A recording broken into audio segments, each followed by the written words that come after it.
Assalamualaikum warahmatullahi wabarakatuh, anak-anak soleh solehah. Hari ini kita melanjutkan materi bab 2 yaitu karya ilmiah ya. Mengapa kita harus belajar karya ilmiah ya? Di sini banyak sekali alasannya ya. Di Al-Qur'an itu juga ada tuntunannya kita untuk berpikir kritis ya. Kemudian ada beberapa aktivitas di kehidupan nyata baik di sekolah maupun di luar sekolah yang kalian akan senantiasa berkaitan dengan karya ilmiah. Misalnya ada KIR ya, kelompok ilmiah remaja. Kalau di sekolah kita atau di madrasah kita di Mandua Pati itu ada kelompok riset yang dipandu atau dipimpin oleh Pak Eko dan Bu Fitri serta tim riset lainnya. Kemudian juga banyak sekali event lomba-lomba yang menuntut berpikir kritis ya, bisa melalui karya ilmiah, esai, dan itu juga sangat bermanfaat ya.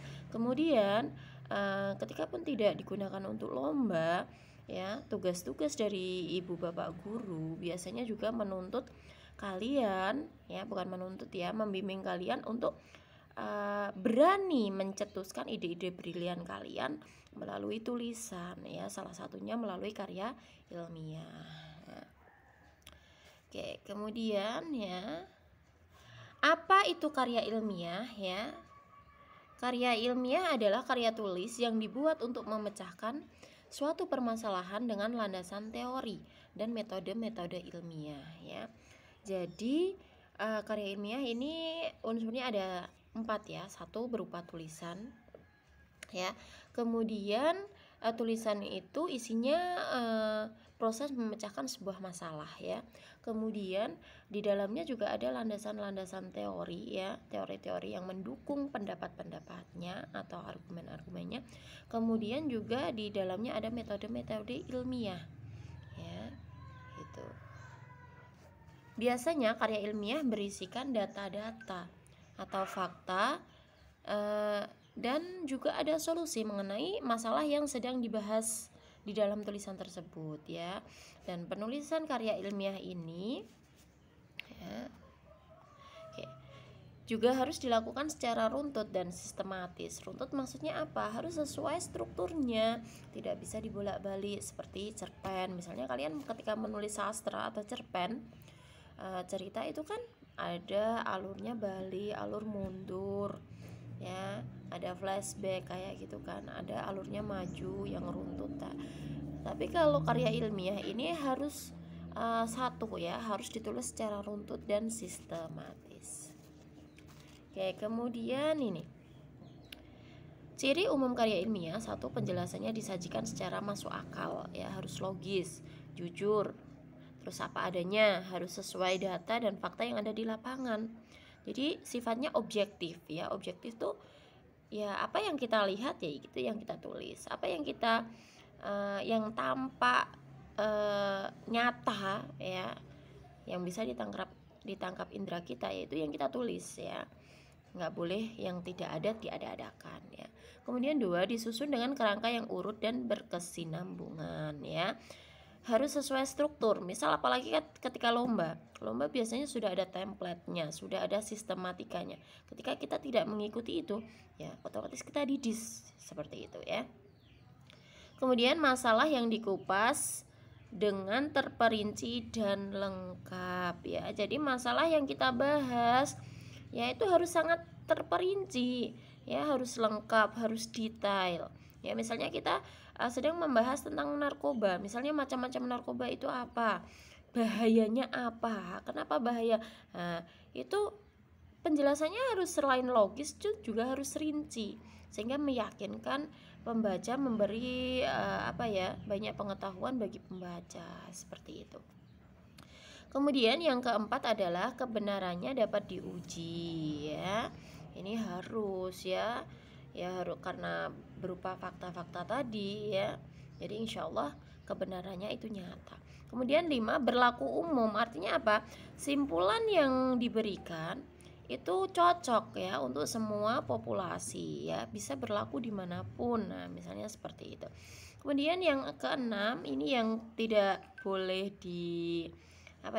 benar-benar harus ya, memakai bahasa Indonesia ya yang baik ya, maaf itu ketikanya kurang, harus sesuai EYD dan tata tulis sesuai kaidah bahasa ya. Jadi bahasanya harus baku ya, tidak boleh kita seperti cerpen harus atau puisi ya menggunakan majas, menggunakan kata-kata yang bermakna ganda, itu tidak boleh ya. Oke. Kemudian jenis-jenis karya ilmiah kita mengenal ada 3. Yang pertama ya, itu adalah temanya yang pertama bentuknya populer ya. Populer ya. Siapa di kelas kalian yang paling populer? Ya, populer itu karya ilmiah yang temanya sangat akrab ya dan menyenangkan ya bagi masyarakat secara umum. Jadi temanya itu mereka sudah lekat sekali dengan tema-tema atau topik-topik yang insya Allah masyarakat itu sangat sadar, sangat mengerti pembahasan itu. Kemudian diterbitkan di media massa ya, bisa di koran, bisa di apalagi ya, koran istilahnya berita-berita online, seperti itu ya. Kemudian bentuknya mana suka, bentuknya hanya berbentuk paragraf-paragraf ya. Kemudian ini bahasanya santai dan mudah dipahami, akan tetapi tetap harus baku dan sesuai EYD. Kemudian yang kedua adalah semi formal. Semi formal ini cirinya dia sudah menggunakan penulisan yang terstruktur ya, juga sesuai kaidah-kaidah, sesuai sistematikanya ya. Biasanya ini semi formal digunakan untuk pembuatan makalah ya, atau kalau di perkuliahan itu namanya paper ya. Terserah sebutnya ya, tapi itu makalah lah. Fokus kita pada pembelajaran bahasa Indonesia di karya ilmiah ini, nanti Ibu harap kalian di akhir juga berani berlatih menyusun makalah yang sederhana. Tidak masalah namanya kita belajar, misalnya nanti masih ada keliru, masih ada istilahnya masih ada kekurangan, itu bisa dimaklumi, bisa diperbaiki ya. Itu adalah proses. Kemudian yang ketiga adalah karya ilmiah yang bentuknya formal, sistematikanya sangat lengkap sekali atau paling lengkap di antara ketiga ini. Ya, biasanya skripsi ya, untuk tugas akhir ya, tugas akhir ini ingin menjadi sarjana ya, itu harus membuat skripsi. Yang untuk meraih magister ya, gelar magister itu S2 harus membuat tesis. Kemudian yang pengen mendapatkan gelar doktor itu harus membuat disertasi. Oke. Ya, kita fokus yang pertama adalah struktur atau sistematika karya ilmiah ya, ada 7. Yang pertama judul, kedua pendahuluan, ketiga kerangka teoretis ya. Ini komputernya Ibu huruf O-nya agak susah diketik ya. Ketika ada O hilang jangan kaget ya. Keempat, metodologi penelitian. Kemudian kelima, pembahasan. 6, simpulan dan saran. Yang ketujuh, daftar pustaka dan lampiran ya. Kita kupas satu persatu. Yang pertama adalah judul ya. Judul harus satu frasa ya. Frasa itu gabungan kata ya. Kemudian mencerminkan karya ilmiah, jelas, padat, dan lengkap. Penulisannya, judul utama ya, ini ada contohnya ya, aktivitas pergaulan bebas dan prestasi belajar siswa. Studi deskriptif tentang kecerdasan, emosi, dan intelektual siswa Man 2 Padi. Jadi judul utamanya itu yang menggunakan huruf kapital semuanya ya. Kemudian subjudulnya itu perpaduan antara kapital dan huruf kecil ya. Kecuali untuk kata tugas. Contoh di sini tentang T-nya harus kecil ya, karena kata tugas meskipun di situ ada di judul. Kata dan. Nah, ya, itu namanya kata tugas. atau kata sambung juga bisa. Itu menggunakan atau diawali bukan huruf kapital. Misalnya, Bu, saya mau membuat karya ilmiah judulnya Pantai. Bisa enggak? Ya. Nggak bisa ya? Tidak bisa. Kenapa? Pantai apanya? Masalah tentang apa di pantainya harus jelas ya. Misalnya kalian membuat ini istilahnya dampak sampah yang ada di pantai, ya itu mungkin bisa seperti itu. Tapi kalau hanya pantai ya susah ya. Oke, kemudian yang kedua adalah pendahuluan. Di pendahuluan berisi 4 hal ya. Yang pertama adalah latar belakang masalah. Kenapa atau apa yang melatar belakangi kita mengangkat atau membahas topik tersebut ya. Apa pentingnya? Kenapa harus itu? Kenapa enggak yang lain? Nah, misalnya seperti itu. Ya, kemudian rumusan masalah. Ini hal yang paling penting karena apa? Rumusan masalah ini berisi pertanyaan yang sekiranya akan kita jawab di bagian pembahasan nanti. Ya, rumusan masalah itu adalah apa ya? Acuan kita, kita dalam menulis karya ilmiah ini. Ya.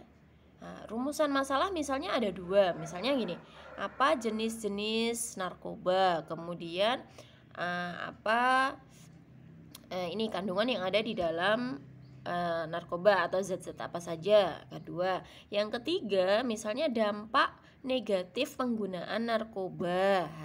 Terus yang keempat misalnya hal-hal yang perlu dilakukan untuk menghindari istilahnya apa ya, menghindari narkoba bagi remaja misalnya. Berarti ada 4 pertanyaan yang akan kita bahas nanti di pembahasan. Nah, seperti itu. Berarti tujuannya nanti juga sama, harus ada 4 ya. Misalnya yang pertama mengetahui jenis-jenis narkoba sesuai tadi ya di pertanyaan rumusan masalah. Kemudian yang kedua tadi zat-zat yang ada ya, berarti memahami atau mengetahui kandungan atau zat-zat yang terkandung di dalam narkoba. Terus kemudian yang ketiga tadi dampak-dampaknya, berarti mengetahui dampak-dampaknya.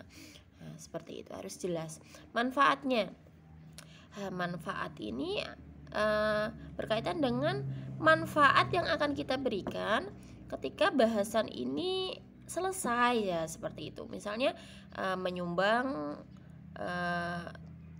menyumbang pengetahuan mengenai narkoba, atau dampaknya bagi remaja yang sedang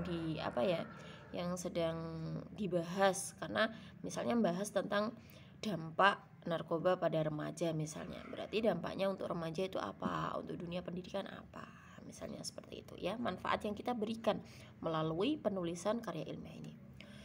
Kemudian yang ketiga adalah kerangka teoretis ya, disebut juga kajian pustaka atau landasan teoretis ya. Ini berisi berbagai pengetahuan dari buku-buku atau sumber referensi lainnya yang mendukung atau menguatkan hasil penelitian kita di dalam karya ilmiah itu ya. Misalnya kita menuliskan apa itu narkoba, kita juga harus punya ini landasan teori yang yang mendukung tulisan kita. Oke. Kemudian yang selanjutnya adalah metodologi penelitian ya. Disebut juga prosedur atau tahapan penelitian. Jadi isinya di sini ada tahap-tahap persiapan, sumber data, pengolahan, pelaporan. Jadi membaca metodologi kita tuh sudah bisa membayangkan kita tuh ngapain saja gitu loh ya, dalam penelitian itu kita ngapain saja. Kemudian berisi juga teknik pengumpulan data ya. Kita mendapatkan data-data atau fakta-fakta yang kita perlukan itu melalui apa? Apakah dengan teknik wawancara, apakah observasi, apakah lewat menyebar angket, seperti itu, atau hanya kita mengumpulkan referensi-referensi pustaka, misalnya seperti itu ya. Dan penelitian memiliki metode masing-masing. Ini hanya paparan yang paling umum digunakan ya. Yang pertama adalah metodologi deskripsi, yaitu menggambarkan fakta-fakta secara apa adanya, ya, objektif, sesuai dengan apa yang ada di lapangan. Ada juga metodologi eksperimen. Eksperimen ini biasanya untuk mendapatkan gambaran atau gejala setelah diberikannya perlakuan. Ya, misalnya apa ya, kita meneliti misalnya, ini biasanya untuk penelitian kedokteran itu bisa eksperimen kayak gini ya. Ya, jadi intinya ada perlakuan di situ ya. Kemudian yang ketiga adalah penelitian kelas ya. Ada tindakan kelas, ini biasanya yang menggunakan adalah guru atau pendidik ya, bertujuan untuk memperbaiki persoalan yang terjadi di kelas tertentu. Misalnya Bu Ida nih, Bu Ida guru, Bu Ida ngajar, tapi Bu Ida menemukan sebuah permasalahan, misalnya anaknya kurang semangat atau anaknya semangat tapi nilainya kok rendah. Itu kan suatu persoalan ya. Bu Ida harus mungkin harus meneliti lebih lanjut alasannya apa, penyebabnya apa, terus kemudian Bu Ida nanti kasih treat, kasih solusi ini. Nah, kira-kira ada perubahan enggak ya, seperti itu ya. Oke, yang kelima adalah pembahasannya. Ini adalah inti dari karya ilmiah itu ya, berisi penjabaran detail isi karya ilmiah sesuai dengan apa yang ada di rumusan masalah dan tujuan di bab pendahuluan yang tadi Ibu jelaskan di awal ya, di bab pendahuluan ya. Jadi pembahasan ini harus sesuai dengan rumusan masalah kita ya. Kemudian data yang diperoleh dari pengamatan dan wawancara ya. Jadi kita membahas ini juga harus berdasarkan data dan fakta yang ada di lapangan ya. Jadi objektif.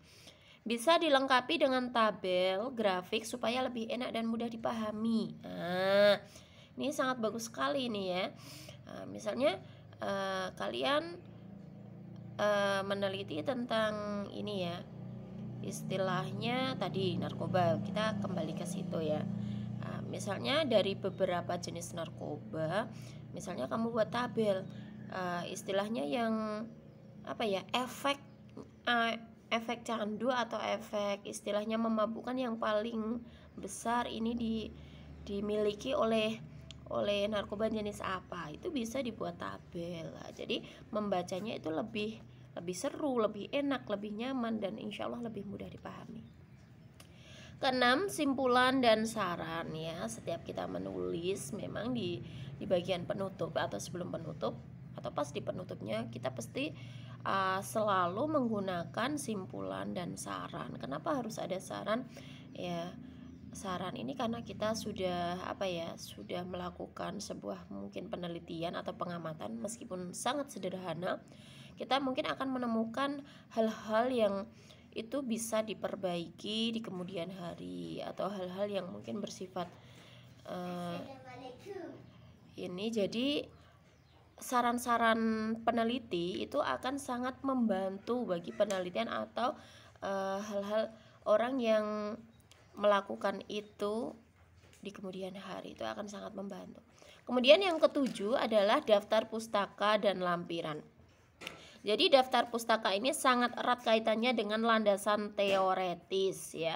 Jadi ketika di landasan teoretis kita banyak mengutip ya, mengutip mungkin pendapat penulis ini dari buku A, atau pendapat atau bahasan penulis ini dari buku B ya.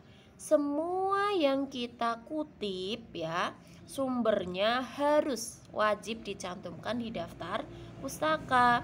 Jadi ketika kita mencantumkan di daftar pustaka, otomatis itu kita tidak menyalahi plagiasi ya, tidak menyalahi kayak tidak melakukan penjiplaan. Nah, seperti itu ya. Dan kita juga harus tahu bagaimana kaidah cara mengutip ya, tidak boleh harus copy paste seperti itu, tidak, tapi harus diambil intinya, diparafrase menggunakan kalimat-kalimat kita sendiri, tapi tidak meninggalkan inti dari apa yang disampaikan penulis sumbernya. Ya, kemudian daftar pustaka ini harus disusun alfabetis. Artinya apa? Harus urut abjad ya. Kemudian ditulis tanpa nomor urut, dan misal satu baris tidak cukup dan mengharuskan ada baris kedua harus ditulis menjorok ke dalam. Seperti kita menulis alinea. Kalau alinea paragraf kan itu baris pertama yang menjorok ke dalam ya. Ini kebalikannya ya. Jadi baris kedua dan selanjutnya yang menjorok ke dalam. Kemudian susunannya, nah ini ada ini ya, Bu Ida menyingkatnya peta Jukopen. Jadi urut ya, P penulis ya, ini harus ditulis terbalik. Jadi misalnya ada Idatul Fitriyah, berarti Fitriyah, Idatul dibalik. Seperti itu ya. Ta ya, yaitu tahun terbitnya. Judul ini harus ditulis miring. Kemudian kota terbit ya, pennya terakhir itu adalah penerbit dan diakhiri tanda titik ya, peta Jukopen. Ini adalah penulisan daftar pustaka secara umum ya. Ada juga nanti yang dari online bagaimana, dari jurnal bagaimana, dari majalah, dari koran, dari siaran televisi. Nanti Bu Ida akan membuatkan pembahasan baru, bisa lewat video atau kita bisa meet ya. Oke. Nah ini. Kemudian kebahasaan karya ilmiah. Jika kalian mau atau rajin browsing ya, rajin membaca, insya Allah akan menemukan banyak ciri kebahasaan yang ada di karya ilmiah. Akan tetapi Bu Ida hanya mengambil 3 yang paling umum, paling sering digunakan ya. Yang pertama adalah menggunakan kata impersonal. Apa itu impersonal? Jadi kita biasanya ketika menulis novel itu kan ada kata ganti ya. Kata gantinya kata ganti orang, seperti saya, kami. Tapi di karya tulis ini tidak boleh ya. Jadi di karya tulis ini kita harus menggunakan kata-kata yang bersifat umum ya. Im itu artinya tidak personal, berarti tidak personal, tidak menyebutkan apa ya, hal-hal yang menunjukkan subjek pelaku, tidak ya. Jadi kita bisa menggantinya dengan penulis, peneliti. Nah, misalnya seperti itu. Alasan yang mendasari ini karena karya ilmiah ini adalah karya yang bersifat objektif, bukan subjektif ya, itu ya. Jadi menggunakan penulis atau peneliti ya, bukan saya atau kami. Kemudian kata denotatif ya. Denotatif antonimnya atau lawan katanya adalah konotatif ya. Denotatif itu adalah kata yang memiliki makna sebenarnya ya. Jadi maknanya lugas, mudah dipahami, tidak membingungkan ya. Makna kata sesuai dengan hasil observasi, makna yang menunjukkan langsung pada acuan. Contohnya, membaca setiap hari dapat menambah wawasan, itu kan jelas ya. Tidak ada majas seperti itu ya. Kalau di karya sastra kan ada majas, ada majas personifikasi, ada majas perlambangan. Nah, seperti itu. Ini tidak boleh digunakan di dalam karya ilmiah. Jadi harus denotatif. Oke, yang terakhir ya adalah kata baku ya. Ciri kata baku ya, ini satu, mempunyai arti yang tidak rancu ya. Tidak rancu itu tidak membingungkan. Kemudian tidak terpengaruh oleh bahasa asing maupun bahasa daerah ya. Bahasa daerah itu juga tidak bisa ya. Contoh Bu Ida tadi menyampaikan ini ya, itu kan campur-campur, ada bahasa daerah, ada bahasa Indonesia, kadang menggunakan bahasa sehari-hari ya. Itu untuk memahamkan kalian itu juga campuran, berarti kalimat yang digunakan Bu Ida ada yang baku, ada yang tidak baku ya. Kemudian jarang digunakan untuk bahasa percakapan sehari-hari ya. Bahasa-bahasa ini ya, berarti bahasa-bahasa sehari-hari itu bukan bahasa baku ya. Lo, gue ya, misalnya seperti itu, tidak baku. Mempunyai minimal subjek dan predikat ya. Harus ini lengkap ya, sesuai susunannya ya. Tidak mengandung arti pleonasme ya. Kemudian sesuai dengan konteks di kalimat ya. Jadi bahasa-bahasanya harus efektif, tidak membingungkan. Intinya itu ya. Tidak membingungkan, tidak rancu, dan tidak ada hal-hal yang yang berkaitan dengan bahasa asing atau bahasa daerah atau bahasa sehari-hari. Bahasa slang itu tidak digunakan di dalam karya ilmiah ya. Oke, terima kasih. Nanti untuk tugas akhirnya Bu Ida berharap kalian juga bisa ya, atau berani berlatih menyusun karya ilmiah ya. Kita bisa berkolaborasi dengan teman-teman satu kelas, memilih topik, terus kemudian belajar menyusun latar belakang, merumuskan masalah menjadi tujuan, terus kemudian nanti membahasnya. Nah, seperti itu. Kita latihan saja. Latihan tidak harus langsung sempurna, karena itu nanti proses ya, apalagi kalian yang baru pertama kali berlatih membuat karya ilmiah ya. Itu tetap Ibu apresiasi. Yang penting kalian harus berani dulu, itu yang terpenting. Oke, terima kasih. Afwan jika Bu Ida ada salah. Tetap semangat, tetap jaga kesehatan, patuhi protokol kesehatan ya. Semoga kita tetap mendapat ridha Allah ya. Terima kasih. Wassalamualaikum warahmatullahi wabarakatuh.